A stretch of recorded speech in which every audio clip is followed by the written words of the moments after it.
Welcome along to Point Blank Music School. My name's Luke Hopper. I'm a member of the Point Blank team here, and I'm joined in the studio by head of the school, JC, for this week's edition of Friday Forum Live.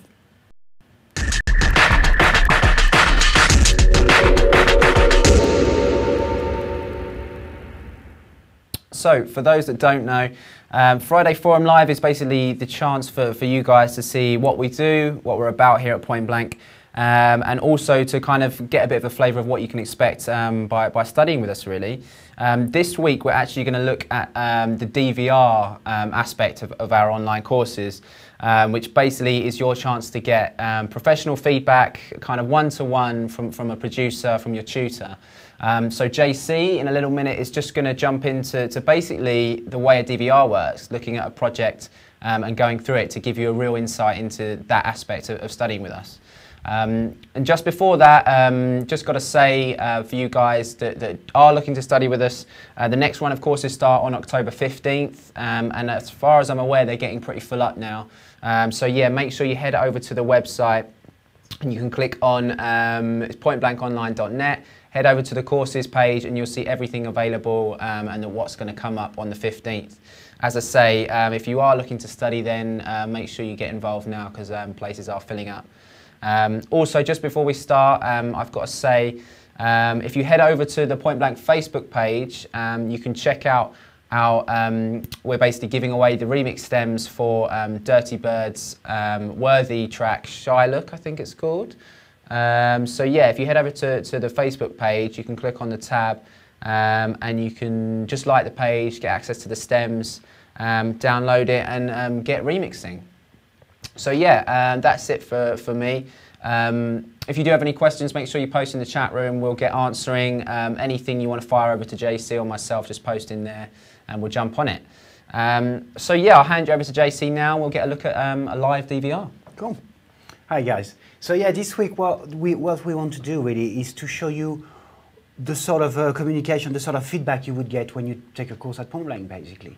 And on every course is what you're going to get is a combination, regular DVRs. So you would, study some course content. This time around, we've taken a student tune from the Mixing Dance Music course, the 4 weeks Mixing Dance Music course, and it's taken from week 3, which basically deals with effects, applying reverb, delay, all that kind of stuff. So the DVR would typically feedback on the topic of the week. So if it was about beat making, the tutor would feedback to you about how the beat is being made, how you could improve it, what you've done great about it, maybe where you can take it, those kind of elements. Same if it's sound design, bass line, whatever it is. Here on the mixing course, obviously, it's going to be about mixing, and this week is about effects. So I'm looking at this project that a student sent us, and let's have a quick listen. And I'm gonna literally show you live how normally the kind of video you would get back if you were submitting a project with that in mind. Okay, so I'm seeing what you've done here. So the first thing really that for me that I would highlight is that you're going in the red here with that project. So going into the master fader on the red is a no-go at all straight away. So there's several ways you could do that. You could either literally take all your channels here that you select here on the mixer and turn them down by, let's see if 4 dB does it. So I'm going to bring that master fader back on 0 dB here. I like to work that way again in terms of my gain structure. So again, I'm picking still. So I'm going to take it down until I've got a decent headroom. And then we rebalance everything. So -3 at the moment, it's not too bad. Gives us a bit of headroom. I know it's not as loud, but then after that, you do your mastering, you put your limiter, you do your compression, blah blah. So I think that's a better starting point in my opinion. So I'm looking at what you've done in terms of effects. One thing that I've got to highlight that I had to switch off is those sends going over themselves. So for example, I'm going to highlight it here with the clap, I believe. So here we've got the clap. So you see the clap goes into an aux 4 via bus 4, so that's fine, goes into a delay, fine so far. But what you've done here, you're sending it onto itself. You see, bus 4 sending onto bus 4. It's an old trick that we used to use for, and still in dub, you're using it with a tape machine where there was no feedback. It kind of creates a fake feedback effectively. The danger with that is that you can really, so you see, we're hearing the feedback. On its own, it's okay. But if you start doing it too much, you're going to get a really nasty feedback, which I'm not going to demonstrate to you guys, but trust me that when I play this project and I stop it and I've got all of those channels going on over them onto themselves, then every time I stop it, there's a really, really nasty feedback nearly down the speakers here in my ears. So I would be very careful with that technique, personally. If you want feedback, you see here, we are borderline to feedback. I'm just going to show you a little bit. You hear the little phasey noise? I'm pushing it, I'm pushing it. If you're after that sound, great. The reality is that it has that kind of metallic flavor to me.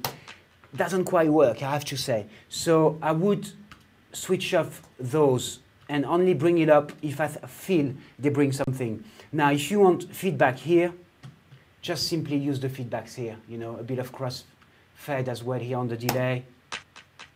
See, it's doing the job without having that kind of metallic aspect. So I'll come back to that. I'm going to bypass that for now, just because I want to play other effects. Check it out here. So here we've got a percussion loop. So I'm going to bypass it.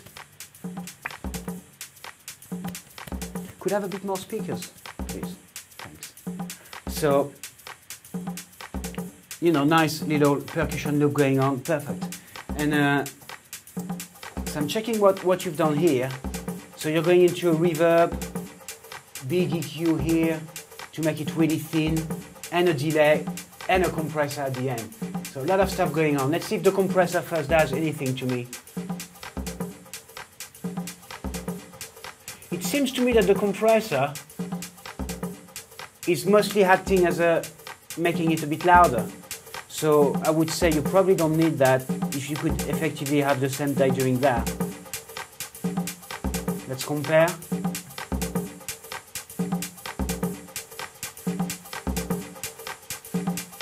And again, you see you've got the feedback here. Again, you see borderline of feedbacking here, so be very careful. I probably would take it off, you know, because I think when that's going to accumulate in the whole mix, you need a bit of, you know, the reason you use effect is because you want depth, width. But here, with all those kind of little metallic-y sound adding together, I think you're actually probably losing definition a little bit. So I would get rid of that. I like what you've done here altogether, basically. So let's put it a bit louder here. It's interesting, you know, it gives a color. You've used the effects more as a creative tool than adding depth and the kind of, you know, where you would normally use delay and reverb. But it's cool, it works. Kind of quite creative way to do it. So let's keep that going. But what I want to look at is the kick drum. So let's see a little bit of the kick drum here. Because although we're discussing effect on this week, there's a few things to me that I want to highlight on the use of compressor here. I'm going to bypass it. So you see, you're compressing quite a lot of it. First of all, it's a lot louder, and when you put a compressor, you shouldn't really push it. It's not because you're reducing by 3 dB here that you should make up by 3.5, because this 3.5 dB reduction happens in a very short period of time. So effectively compare, you're way louder. So try to make up the gain that after compression, you're still hearing the same level. That way you can really compare whether the compressor works in a more objective manner. Otherwise, if you by default put the compressor louder always sounds better for a short period of time. So it's kind of defeating the purpose, I think. Yeah, it's a bit better. In my opinion, we could almost have a little bit longer attack, keep a bit of the transient. And I'm going to change the setting of the compressor, going slightly less in the compression, a bit more ratio, using RMS again. I quite like what it does. I think that works better for me. It retains a bit more warmth. You know, before I think we lost a little bit too much warmth at the kick. And then I probably would have a bit of EQ here. Pardon me. And I'm probably gonna go up to 40 Hertz, I think, getting rid of that. I'm hearing it needs a bit of punch in the mids. So I quite like that a little bit here, and also a little bit potentially here. Because once the track gets going, I feel that we're lacking that a little bit. Also here, there's a bit of a resonance.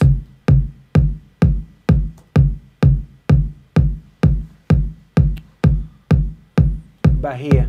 So I think we could a little deep in here. And I think that's sitting a lot better straight away. Now I'm going to bring the clap. Finding the clap a little bit.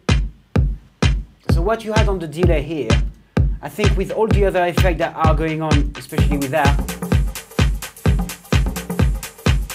I mean, it's a cool effect. Maybe you could use that as an effect that you bring in the mix. I mean, you don't have the full structure here. It's a 16-bar loop.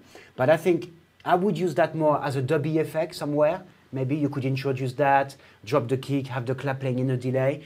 But I would also have another effect, which would be effectively a simple reverb. So let's put up another send, maybe for the clap. And it's more going to be here. I'm going to get it kind of a shortish reverb.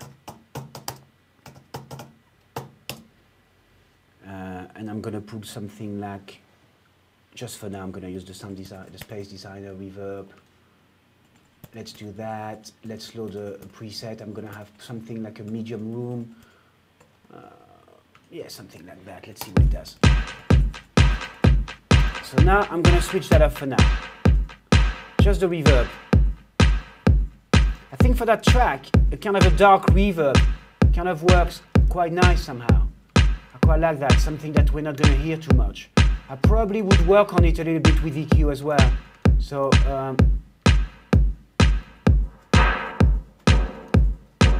just going to thin it a little bit maybe, but also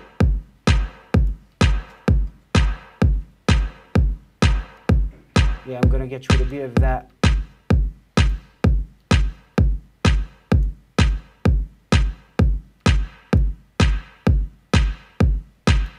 Yeah.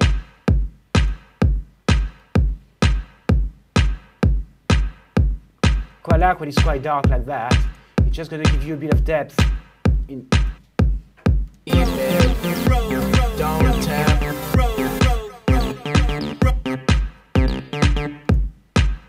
see that works quite nice. We've got your reverb, just a tad of it, but it brings a bit of space to it. And then if you want to bring your dubby kind of delay, but then for that I probably would suggest, you know, do a bit of EQ maybe on it.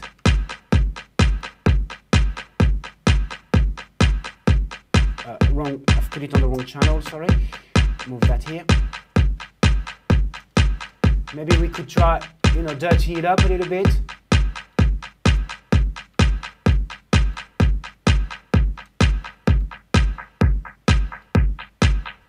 And then you can have some kind of interesting stuff going on. I probably would have a little bit of delay on there, a little bit of reverb on there as well.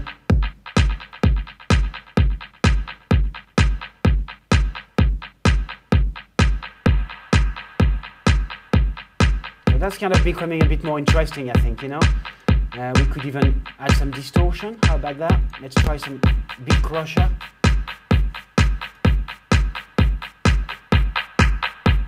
See, the delay straight away is a bit more interesting, in my opinion, here. So, you know, you should try to really be a bit more creative and process your effects a bit more. It's one of the things that really gives you a bit more of a unique sound.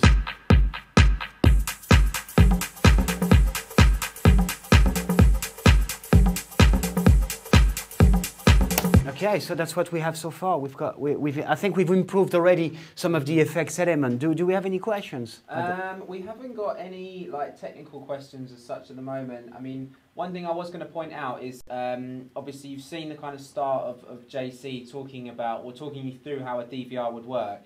Just to make it clear, basically what would happen here is that JC, everything that he's doing right now with the project, on the screen, everything on the screen, everything he's saying will be recorded in a kind of project file, which would be your DVR. So effectively, you get to watch JC doing all of this and talking you through it. You know, so each week, basically, a project like this, you personally send in to JC, who's your tutor.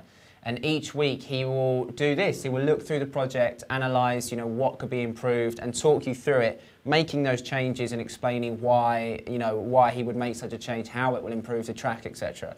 And you would also get a copy of the edited project. That's it. Yeah. So the edited file in Logic, I would save it, send it to you with a QuickTime movie for you to basically keep those feedback, work on them, and you know, and across the sometimes in a course in a 8-week course, for example, you may start working on a tune and together we work on it and improve it and to get it to that kind of stage where it's a bit closer to a professional result. So you get to keep those as well, obviously, so you can refer back to them whenever you want. And also the fact that, you know, we've opened this community, so the way it works is that you've got, let's say you've got 10 students in the classroom, they all of you guys submit a project.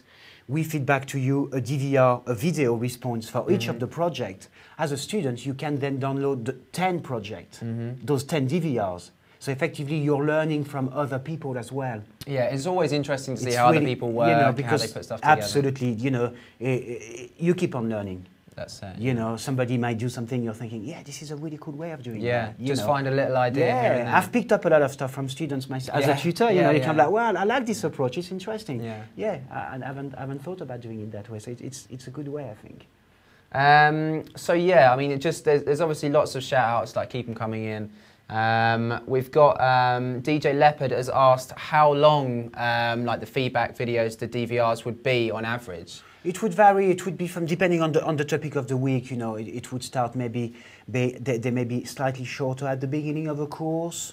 It really depends on what needs to be addressed. You know, but it's an average of 15 minutes. Yeah, I mean, I've seen a kind of go into 20 minutes. They can go into perhaps 20. If it's the final week and you've got a whole track, you're looking at arrangement and kind of looking at the mix as well. You might go further, but you know, the other great thing about DVR, which we didn't mention, is the fact that you know, when you do submit a project, you also get the chance to talk about it. So you're not just submitting a project, you're perhaps saying, you know, I think the bassline's not right, can you take a look at this? You know, so you can kind of tailor your feedback and make sure, you know, the tutor is delivering what you're looking for. They are also, on some project, it really depends on the type of exercise, but often we ask the students to submit maybe a reference track. So it could be a link to YouTube, to Spotify, a tune that for you is a bit of a reference.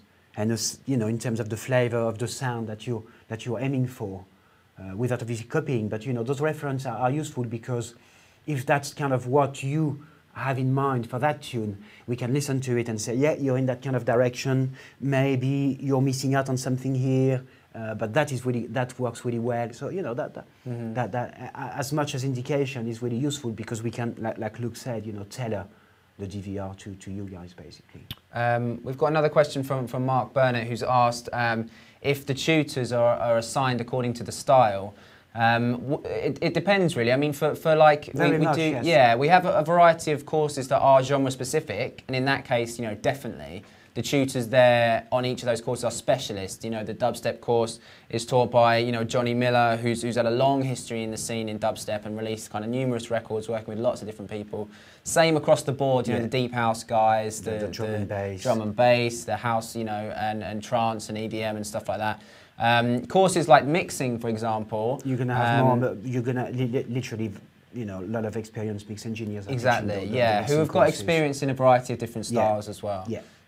So yeah, we'll make sure you're with the right guys for the job, definitely. Just having a quick look. Okay, it looks like that's probably it on the question front. We'll jump back into it with JC, and yeah, keep them coming, and we'll do our best to answer everything. So yeah, cool. Over to you, man. Okay, so let's go carrying on with the tune. So I think that works really nice now. So let's look at that. I think here I would have loved to have the choice. I think I would advise you to give yourself a choice of having the reverb or not. I mean, you've bounced everything in audio, so that's totally cool, partly because you've got maybe third-party plugins. But here I would have probably recorded it dry and then have the option to either the kind of reverb I want in the mix, or maybe even it could be a bit of delay, it could be some special tools and stuff like that. So I would have done that personally.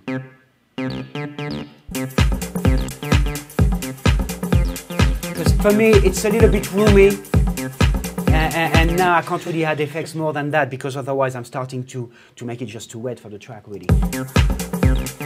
Anybody's secrets boiling up, trying. Okay, so that goes into there, so I'm going to try to find where it's going there.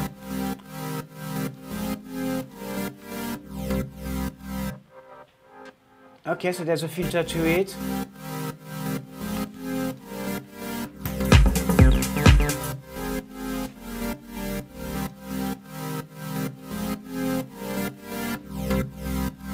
It adds a little bit, but I've got to say for me again, it's not maybe doing as much as it could, unless we have a sidechain.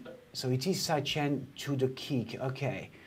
But the thing is that the sidechain is only on the send of the effects. So I'm wondering if maybe we could even have the sidechain.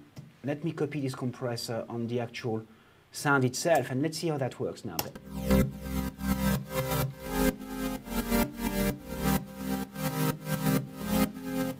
Yeah, it seems to me that it has already bit sidechain. Yeah, it has already bit sidechain, so I'm doubling it, so it's not working. Yeah, the effects, I'm not quite sure here.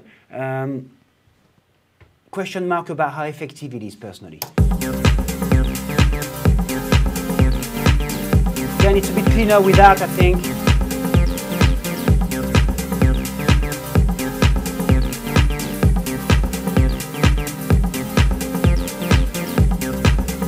Instead of that, I may try something, let's say, I'm going to keep that in your project, man, but I'm going to have something like this, maybe some sort of modulation, just to make the sound move a little bit, maybe something along those lines. So we could try some sort of modulation, either chorus, flanger, microphaser, you know, we can try different stuff.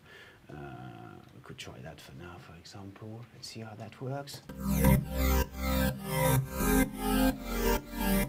You see, now you can dose it. So I've got it dry, and bring a bit of phasing here. I quite like that.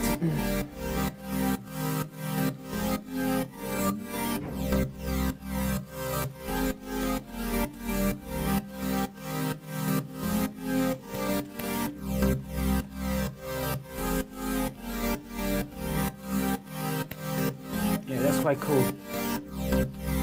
That to me brings a bit of a flavor to it that works well.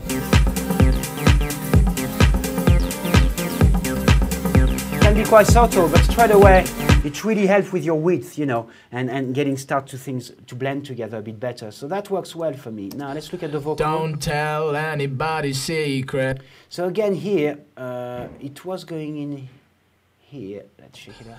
Don't tell anybody secrets. Boiling up, trying to keep it. Yeah, the vocal works Don't great. tell. I would definitely thin the vocal out. Don't tell out, yeah, anybody secrets. Boiling up, trying to keep it. Don't tell anybody secrets. Boiling up, trying to keep it. Don't tell anybody secrets. Boiling up, trying to keep it. Don't tell anybody secrets. Boiling up, trying to keep it. Don't tell anybody secrets. Boiling up, trying to keep it. And then again, I'm looking at Don't the compressor tell here. anybody secrets. I don't think the compressor on the reverb is needed, really. You know, I mean, compressing your reverb is slightly unnecessary, in my opinion. So you don't have to, you know, save some CPU. Unless you're gonna sidechain your reverb, and then you make it as a creative effects. I wouldn't compress a reverb, really. Don't tell anybody secrets. Yes, it is obviously not as loud, so it was again acting more as a leveler, so. Don't tell anybody secrets. Boiling up, trying to keep it. Don't tell.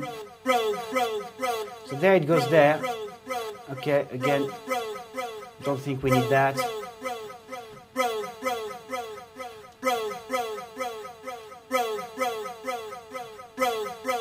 Maybe I would put the EQ afterwards. Don't tell anybody secrets. Boiling up, trying to keep it. So I think now it's starting to work better, and you noticed as well my output now, I've got a lot more margin, so I probably now can start pushing things up back. Don't tell anybody secrets. Boiling up, trying to keep it. Don't tell anybody secrets. Boiling. And then after that, I would work a bit more on the vocal, probably get some delays, get some effects going on the vocal, things like that, basically. So that would be the kind of DVR you would get in terms of the pointers. Yeah, I mean, it's worth noting that obviously on top of these weekly recorded DVR sessions, I mean, I have seen a couple of people talking in the chat room about whether it's live. It's not done kind of live like this, but it's recorded. It's live, yeah, in the sense that it's not. In the sense that, yeah, it's a recorded video, but the tutor does it live. You know, yeah. He downloads your project. You upload your project to the website on the Sunday. That's the deadline. The tutor early in the week on Monday or Tuesday is going to download it, and then is going to literally have a listen to it, see what needs to be adjusted, and then go for it. Press record on the video program that we use, record the video, and send the video back to you. That's it. And if you did, want to speak to your tutor in real time, then there's also a weekly live forum session. So that takes place where you're kind of in a chat room setting, with your tutor live, so you can ask questions in real time, get those answers. Whether it's talking about the week's topics you're studying, whether it's talking about your projects or that week's DVR. It's a really open forum for discussion. With you, your tutor, and other students as well. Also. It's worth noting that the kind of DVRs that we do, this session that JC is doing right here, is actually kind of exclusive to Point Blank. Really, there isn't another school that does, that gives you this kind of feedback, this one-to-one work. And finally, it's also worth noting, we didn't talk about it before, the Point Blank label. So when you do sign up for a course with us. And tracks like this that you produce as part of a course, you can submit, and if they're good enough, we'll sign them to the label. We can sort out all the publishing and get you featured, on sites like Beatport, Juno, iTunes, etc. So yeah, I mean, there's a lot to take in there, and there's a lot to kind of get your head round, in terms of the courses and how we can really kind of deliver, the tuition that you're looking for. So yeah, let's have a quick look in the chat room and see if there are any questions on what we've got. If there are any technical questions that we can maybe help with. Here we go.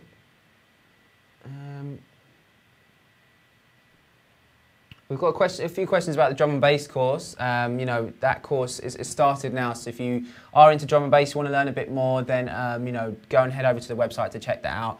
Also, I've seen Remy asking about submitting a D&B track for these sessions. We'd love to hear. Yeah, we'd love to. We'd love to. That'd be great. Yeah, as kind of varied stuff as possible. We'd love to sort of get involved in some drum and bass, some dubstep. Whatever you guys are making, feel free to send the projects to me. My email address is luke@pointblanklondon.com. I'll get right back to you as well. So let's have a look if we've got any kind of more technical questions. It doesn't look like it right now. Okay. Okay, someone's asked about the compression on the reverb. Yeah. There's no compression on the reverb. No, there's not really a point of compressing reverb. I mean, the compression is to control the dynamic of a sound or to shape it. But a reverb is a reverb. There's not enough transient to it. There's not enough. It's a washing sound. So there's not really a point. The only way I would do that is if I wanted to sidechain it. Then it would it would make sense. Yeah. You know, if you had a massive long reverb that you sidechain and then you start using it as a creative effect, as a pumping washout, you know, then it could become quite interesting. But otherwise, there's no point, no. We've also got James has asked if you can send tracks elsewhere if the PB label's not right. Yeah, of course. I mean, any tracks that you make, you're more than welcome to send them to other labels, you know, looking to get sound elsewhere. You're in no way kind of obligated for the PB label. It's just a really great way of getting your tracks out there, you know, kind of easily and straight away, really. So let's have a quick look through if we've got any more technical stuff. Are they advanced courses?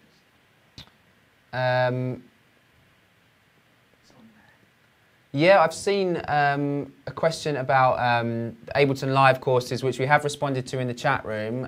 But just to go through that, yeah, we do have a variety of advanced Ableton Live courses. You know, if you are already experienced in Ableton, then I would definitely recommend checking out the sound design course. Sound design with Ableton, yeah. It's a wicked course, really kind of newly developed, and lots of amazing content on that one. Also, the Ableton mixing course is another great one to check out. And if you are looking to get a bit more, you know, musicality in your tracks, then the EMC course is another one that's really, really popular and kind of really filled with really good content. Let's have a look. Okay, there's a bit of a technical one here. Someone's asked about layering. Manufiction has asked, when layering, I often hear people say, careful of phase issues. What does that mean? Well, especially with the bottom end, you know, typically if you're going to layer, for example, let's say a couple of kick drums that both are quite fat, chances are the low frequencies, if two frequencies are very common in both sounds, they may start phasing. And actually, instead of making it fatter, you actually make it thinner a little bit. It's basically two similar content in frequencies. So the key with layering sound is to try to, what you aim is, for example, for kick drums, and I think I'll do a lesson on that. I'll do a live from about layering sound and do like maybe few kick and snares and kicks, and stuff, and that we could give on our Facebook page or something. But for example, the idea of layering sound it's to try to get a uniqueness to your sound. It's a great way. So let's say you could start with a kick that lacks a bit of attack. I mean, this kick is quite good, actually. It's got a bit of both. But you could have something really fat and use another kick which is much thinner with a lot of transient and attack. Mixing them together, you're going to get that kind of interesting... Yeah. I guess it's about getting the frequencies right. It's about... it works really well on snares as well. I think, especially on snares, I think what works about layering sound is the fact that you're adding a layer of sound, so it's starting to get more depth to the sound. So, you know, if you think of that and you start layering some synth, suddenly you're getting a much more dense, less bare. It's quite interesting. Yeah, it's filling up a lot more room. Yeah. We've got a question from Wolf Pyro Man, who is kind of following on from the reverb question about compression on any effects. You know, is there a time to use it? I don't. No, I don't. Unless, like I said, it's a creative, it's a sidechain. Yeah. Unless it's a sidechain effects, no, I don't. Okay. But it's a personal choice, you know. I'm not saying it's wrong to do it. I personally don't see much of the point of doing it. That's all. Okay, we've got a few current students actually. So yeah, shouts out to you guys. I mean, there's lots of kind of good back and forth in the chat room. People talking about courses they've studied, how it works, etc. Okay, cool. So yeah, let's just have a quick look if we've got any more technical stuff. It doesn't look like it for now. Okay. But yeah, just to say, we're probably going to try and do, you know, at least a couple more of these kind of live DVR sessions to give you guys a taste of what you can expect from a course. So if you do have a project, you know, don't be shy. If it's not finished, that's totally cool. That's cool. It's part of the. Yeah, totally. Yeah. And if you want to remain anonymous, no problem. That's also cool. So it's all cool. Yeah. So yeah, feel free to send any stuff in. I'll add my email address again to the end of the video. In the comment section, but if you do want to get in touch, it's just luke@pointblanklondon.com. So yeah. I think someone asked, do you have to be a student or not to do that? So No. for these sessions, no. I mean, you don't have to be a student here. If you do want to see your project analysed in a Friday Forum Live, feel free to send it in. Doesn't matter if you're a student or not. We'll take a look at it, and you know, if we can make it work, we'll definitely jump on it. Yeah, no, absolutely. Okay, we've got a question here. When sending to buses, what's the difference between pre-fader and post-fader? Okay, let me illustrate. Post, it's basically the send goes after this fader here, that fader here. So let me select a sound, for example, well, the clap. Don't. Okay. At the moment, I've got it post fader, and normally that's what you're going to have when you mix. It's most of the time that's how you're going to use it. Basically, if I turn down my fader here, my main fader, the reverb goes down at the same time. So they always stay in relation to each other. Mm-hmm. The amount of reverb is dictated by the level of your fader, so it makes sense. I turn it down. My relationship between my dry signal and my reverb is still the same. Now, if I go pre-fader, it means that this sends to the reverb before this fader. So that means this level is effectively independent to the level I have here. If it's post, that is after the level of that. So when I turn it down, it sends less to the reverb as well. So now, as I turn the reverb down, as I turn my dry signal down, my clap signal, you see I've completely down. I'm still getting the same amount going into the reverb, which is, in most cases, when you mix, it's not what you want to do. Mm. Because when you start like here, you know, if I wanted to do a fade on vocal, for example, or a fade on clap, I would be left with just the reverb. Just the reverb. Yeah. So, but there are times where, let's say, if you want to sidechain, for example, sometimes I use that as a sidechain. I use it as a pre. Mm-hmm. So whatever level I do on my kick, it still goes. For example, there are occasions where you would do it pre, but most of the time it would be post. Okay. Cool. Someone's asked, Giuliano has asked about the best linear phase EQ, in your opinion. Wow. I like the wave one. Yeah. I've got the wave one. I think we've played with it last time we did a session, the mastering one. Yeah. I have to say I quite like it. It's very transparent. I mean, the Logic one is pretty good. I mean, I've used so much those EQ with Logic is that sometimes I find it faster to work with them just because I know them so well. So the Logic one is I'm happy with, but I'm not also a big user. Some people think, you know, mastering linear phase EQ, I don't want to change any of my phase relationship and I want it to be transparent and stuff. And I like personally EQ that have characters. So that's why I use them. If I use that particular EQ like the Quick Take or an Eve or, you know, or a Manley, it's because they have a sound. And that's why non-linear phase EQ I quite like, because I use them because of their sound as well. But yeah, linear phase EQ, the Wave is the one that springs to mind, partly because it's the only one personally I use. There are lots of other tools. I know that Flux, I think, are doing some. Other companies who specialize in mastering do linear phase EQ.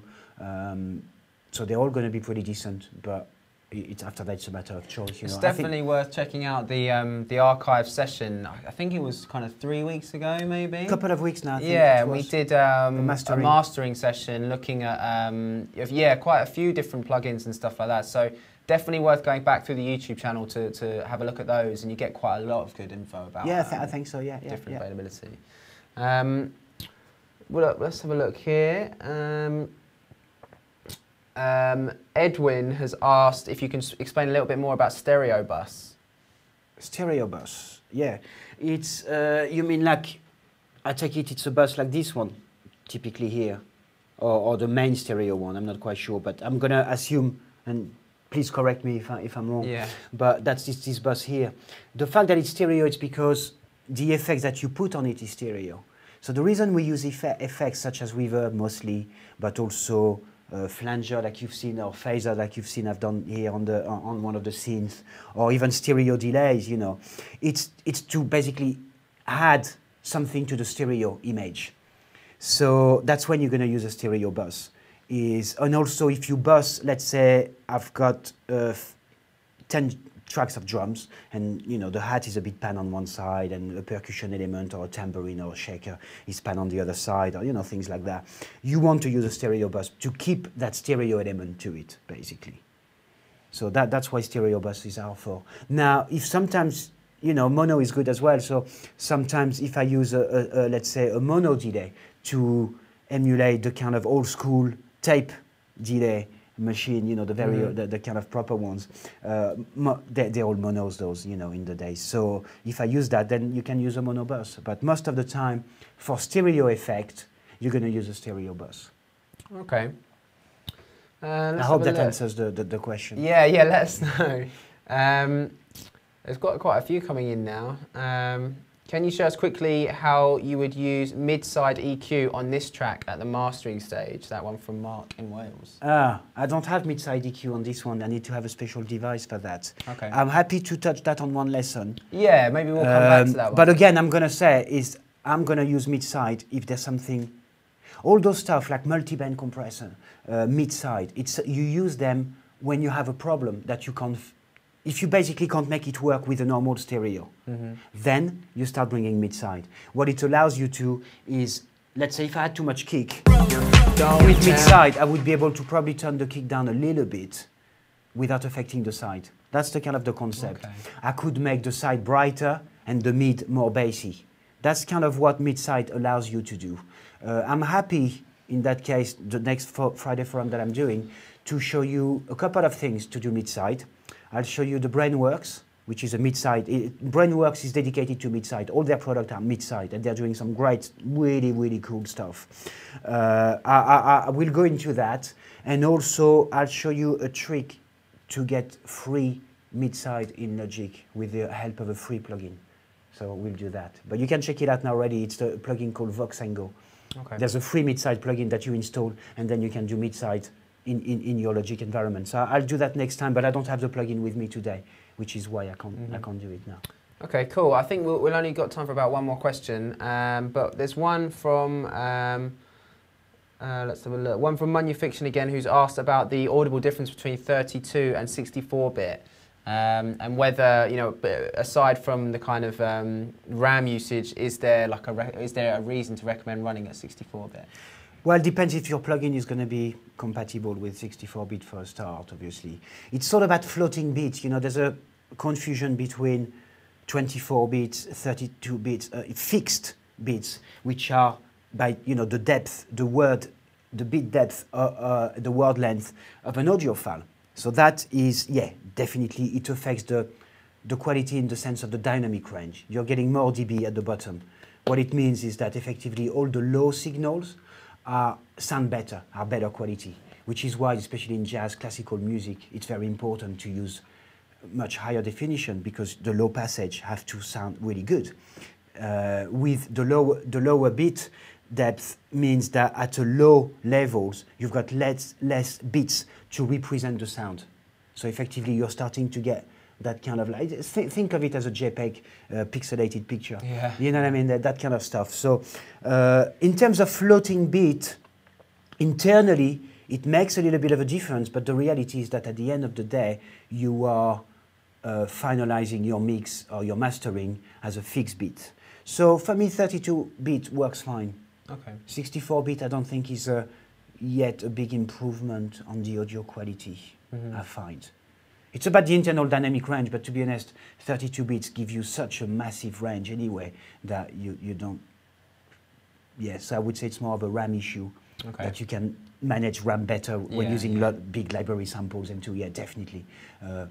Quality of sound, no. Okay. Cool.